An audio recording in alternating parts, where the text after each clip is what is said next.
वो मुकाबला जिसने भारत और ऑस्ट्रेलिया के दरमियान नफरत की एक ऐसी दीवार खड़ी कर दी जो आज भी 18 बरस बाद उतनी ही मजबूत खड़ी है। उस मैच में दोनों तरफ से ऐसे ऐसे खतरनाक खिलाड़ी उतरे थे जो अकेले दम पर पासा पलटने का दम रखते थे। एक तरफ सचिन तेंदुलकर थे, बल्लेबाजी के देवता। दूसरी तरफ हेडन था, क्रिकेट का वो दैत्य जो गेंद को स्टेडियम के बाहर भेजने में कोई रहम नहीं करता था। भारत के पास जहीर खान की आग थी तो ऑस्ट्रेलिया के पास ब्रेटली का तूफान था, और इन सब के बीच खड़े थे एक नौजवान कप्तान महेंद्र सिंह धोनी जो अपनी पहली वनडे सीरीज में भारत की कमान थामे हुए थे। कंगारू कप्तान रिकी पोंटिंग पहले से ही उनकी बेइज्जती कर चुका था। कहा था कि तुम जैसे कप्तान तो हमारे यहां हर गली नुक्कड़ पर मिल जाते हैं। लेकिन धोनी ने उस दिन मैदान पर जो जाल बिछाया, इतनी चालाकी से, इतनी ठंडे दिमाग से कि पूरी ऑस्ट्रेलियाई टीम घुटनों के बल आ गई। भारतीय कप्तान महेंद्र सिंह धोनी ने टॉस जीता और बिना एक पल सोचे पहले बल्लेबाजी करने का फैसला सुना दिया। सचिन तेंदुलकर और सौरव गांगुली भारत की सबसे धाकड़ जोड़ी मैदान में ओपनिंग करने उतरी। 2007 वर्ल्ड कप की वो तबाही अभी भी जहन में ताज़ा थी जहां भारत पहले दौर में ही बाहर हो गया था और सचिन को बुरी तरह शर्मसार होना पड़ा था। लेकिन आज एक बार फिर उन्हें ओपनिंग की जिम्मेदारी सौंपी गई थी। ऑस्ट्रेलिया की तरफ से नई गेंद थामी उनके सबसे खतरनाक हथियार ब्रेटली ने। वो दौर ही ऐसा था जब ली की 150 किलोमीटर घंटे की रफ्तार बड़े से बड़े बल्लेबाज की हिम्मत तोड़ देती थी। लेकिन दादा उस दिन कुछ और ही मूड में आए थे। पहले ही ओवर में उन्होंने ली को फाइन लेग पर एक जबरदस्त चौका लगाकर बता दिया कि आज वो पीछे हटने वाले नहीं। मगर दूसरे ओवर में नेथन ब्रेकन की एक गेंद अंदर आती है और सचिन के पैड से जा टकराती है। कंगारुओं ने जबरदस्त अपील की। एक पल को तो पूरे स्टेडियम की सांसें थम गई, क्योंकि अंपायर स्टीव बकनर खड़े थे।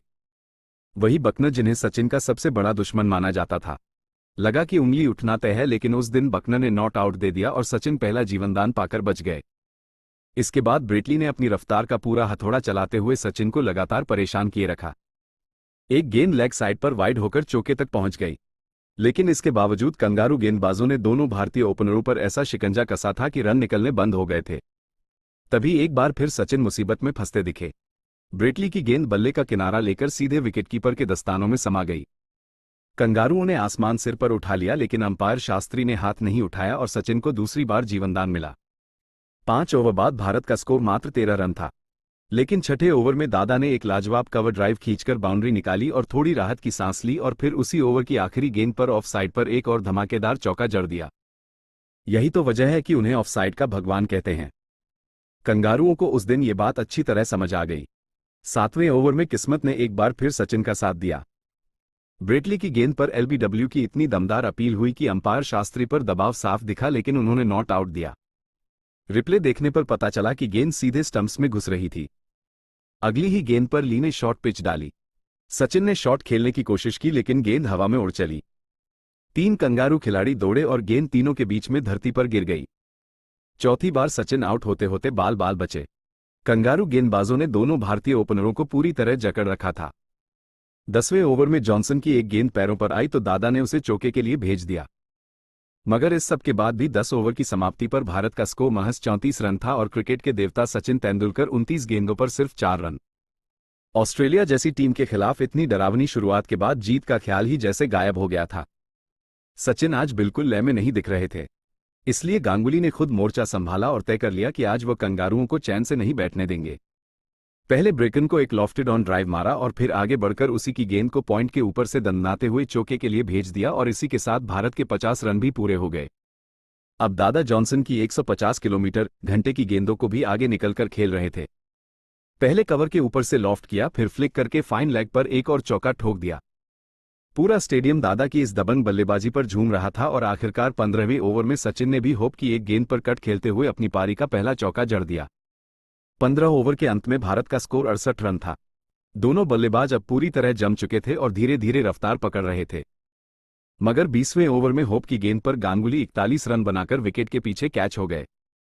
20 ओवर के बाद भारत एक विकेट खोकर 91 रन पर खड़ा था। गांगुली के जाने के बाद युवराज सिंह मैदान में उतरे।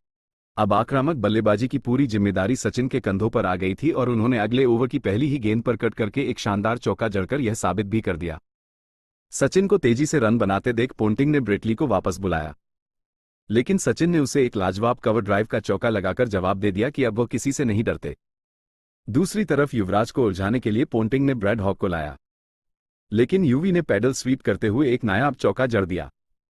चौका लगते ही हॉग आग बबूला हो गया और युवराज के पास आकर गालियां बकने लगा।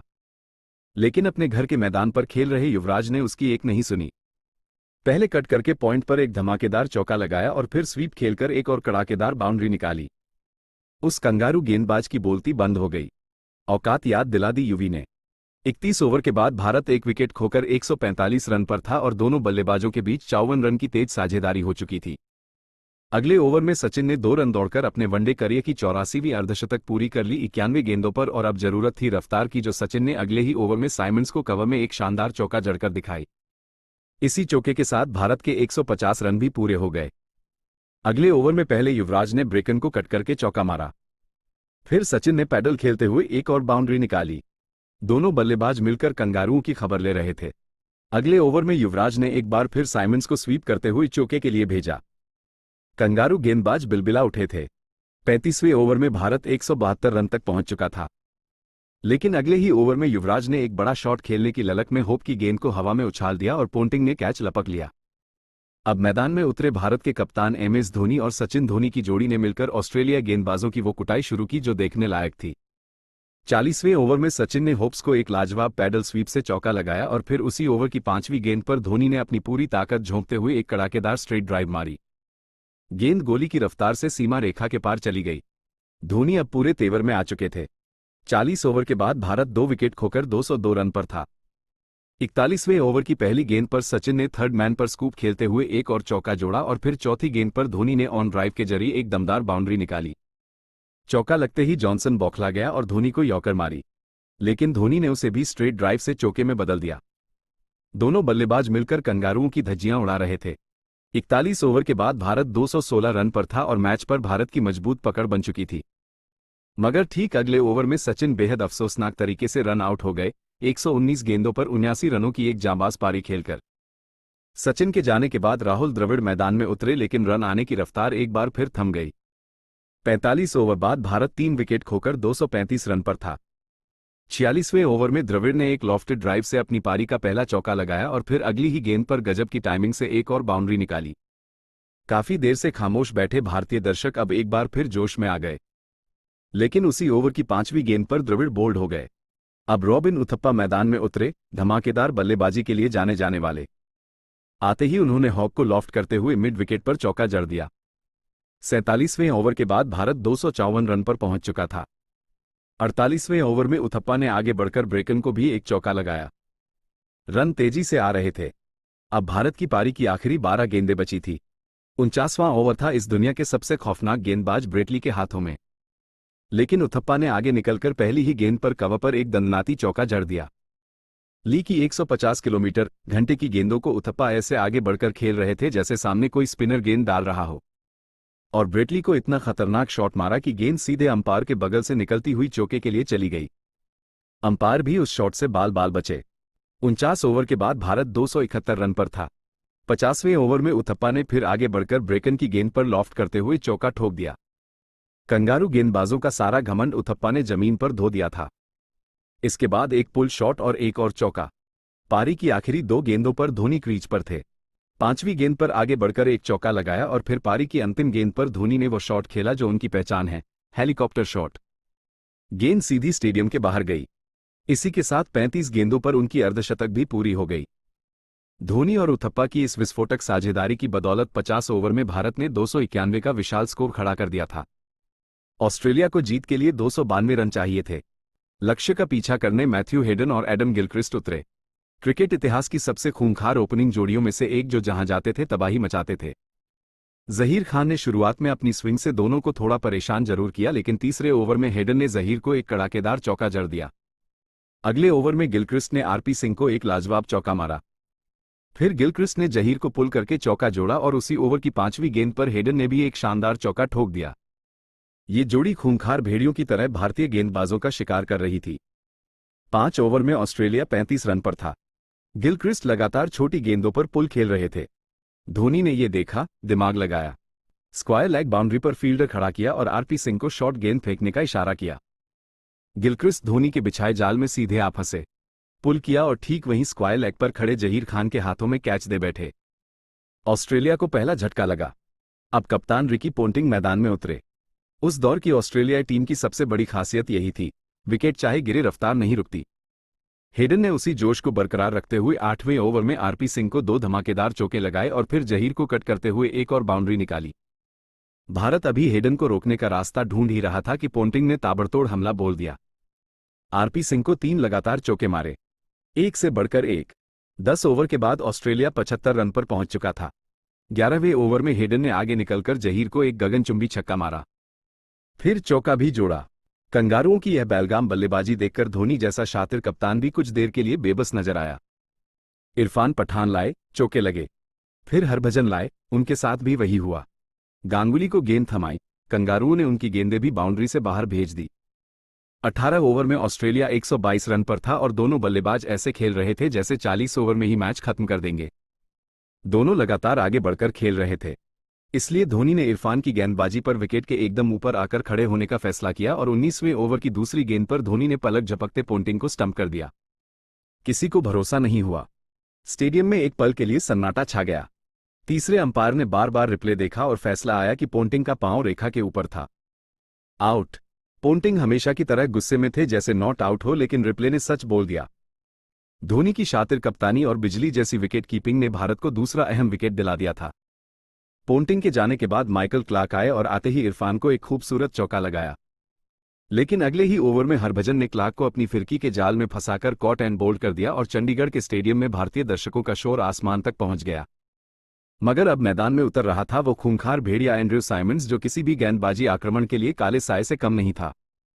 ऑस्ट्रेलिया को 28 ओवर में सिर्फ 158 रन चाहिए थे। साइमंड्स और हेडन ने मिलकर भारतीय गेंदबाजों पर बेरहम हमला बोल दिया। पहले हेडन ने हरभजन को चौका मारा, फिर साइमंड्स ने मुरली कार्तिक को एक गगनचुंबी छक्का जड़ दिया। दोनों रुकने का नाम नहीं ले रहे थे। तभी धोनी ने एक ऐसा कदम उठाया जो आज भी कप्तानी की मिसाल बनकर याद किया जाता है। आजकल जब कोई लेफ्ट हैंड बल्लेबाज आता है तो कप्तान सबसे पहले लेफ्ट आर्म स्पिनर को हटा लेते हैं, लेकिन धोनी ने हेडन जैसे खूंखार लेफ्ट हैंडर के सामने मुरली कार्तिक को ओवर दे दिया और कार्तिक ने धोनी के भरोसे को सोने की तरह निभाया। हेडन को 92 के निजी स्कोर पर जहीर खान के हाथों कैच आउट करवा दिया। शांत पड़ा स्टेडियम एक बार फिर गूंज उठा। 34 ओवर में ऑस्ट्रेलिया 4 विकेट खोकर 191 रन पर था। 96 गेंदों पर 101 रन चाहिए थे। ब्रेड हॉज मैदान में आए, लेकिन साइमंड्स अभी भी निर्दयता से रन बटोर रहे थे। हॉज भी बीच बीच में चौके और सिंगल ले रहे थे। 42 गेंदों पर सिर्फ 48 रन। सबको लग रहा था ऑस्ट्रेलिया आराम से जीत जाएगा, लेकिन 44वें ओवर में हरभजन की गेंद पर धोनी ने लेग साइड पर हॉज को तेजी से स्टंप कर दिया। हॉज वापस जाते हुए भी हैरान था कि यॉर्कर पर कोई स्टंप कैसे कर सकता है। जेम्स होप्स मैदान में उतरे, लेकिन असली खतरा अभी भी 75 रन पर खेल रहे साइमंड्स थे। आखिरी 20 गेंदों पर ऑस्ट्रेलिया को 24 रन चाहिए थे। गेंद थी आरपी सिंह के हाथों में और आरपी ने एक धीमी कट डाली। साइमंड्स के डंडे उखड़ गए। स्टेडियम का शोर और भारतीय खिलाड़ियों का जश्न बता रहा था कि यह विकेट भारत के लिए कितना कीमती था और अगली ही गेंद पर आरपी सिंह ने एक सटीक थ्रो से होप्स को भी रन आउट कर दिया। 2 गेंद 2 विकेट। भारत ने मुर्दा मैच में जबरदस्त वापसी कर ली थी। जो कंगारू थोड़ी देर पहले दहाड़ रहे थे वो अब भीगी बिल्ली की तरह सिकुड़ गए थे। 18 गेंदों पर अभी भी 24 रन चाहिए थे। क्रीज पर ब्रेटली और जेम्स होप्स। 48वें ओवर में धोनी ने एक बार फिर सबको चौंकाया। सबकी उम्मीदों के उलट स्पिनर मुरली कार्तिक को गेंद थमा दी और कार्तिक ने एक बार फिर धोनी को सही साबित किया, सिर्फ 2 रन दिए। आरपी सिंह ने 49वां ओवर किया, सिर्फ 6 रन। अब आखिरी ओवर में ऑस्ट्रेलिया को जीत के लिए 16 रन चाहिए थे और गेंद जहीर खान के हाथों में थी, जो उस दिन काफी महंगे रहे थे। पहली ही गेंद पर ब्रेटली ने एक जबरदस्त चौका ठोक दिया, जैसे बता रहे हो कि यह ऑस्ट्रेलिया